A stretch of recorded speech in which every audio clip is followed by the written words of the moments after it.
ke semphete ke go fete. Batswadi ba bantši ba beile go boela sekolong ka godimo lenanegong la maikarabelo a bona. Go bana ye ke nako ya lethabo. I feel so excited. I can't wait. I'm just proud of myself that I did it in grade 7. Le ge le lethabo go bana, go batswadi disente di gana go hlakana. Ba bantši mo ba lebeletse go šomiša matsebetsebe. Lapa le le rekile dilo tše nne fela ka 1400. Batswadi ba bantši ba re go beela tšhalete ka thoko ke tsela e kaone ya go phema mathata a tšhalete ka nako ya go reka uniform ya sekolo.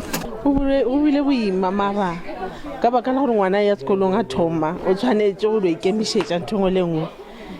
Ke motlotlo ka yena ga ya grade 8. Jole that's why ke ile ka kgona gore at least ke bea gannyane o kgona gore a tlo thola uniform.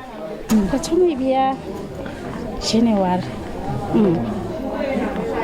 until December, and then now we retlo reka stationery, reka uniform, re write. Methaladi ke metelele mabenkeleng a go rekiša uniform.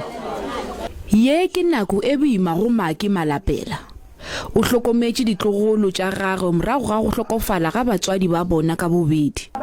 Moamogedi yo wa pension o re ga ana le tšhalete ya go rekela bana dilo tša go boela sekolong. Ha go bereke motho ka molapeng. And then ba go bona ba šile mo lefatsheng. Ga gona se ba se jang. Dikolo tša diprofenseng tša ka gare ga naga di bulwa ka di 11 tša January. Mahlako Komane ka ditaba tša SABC Limpopo.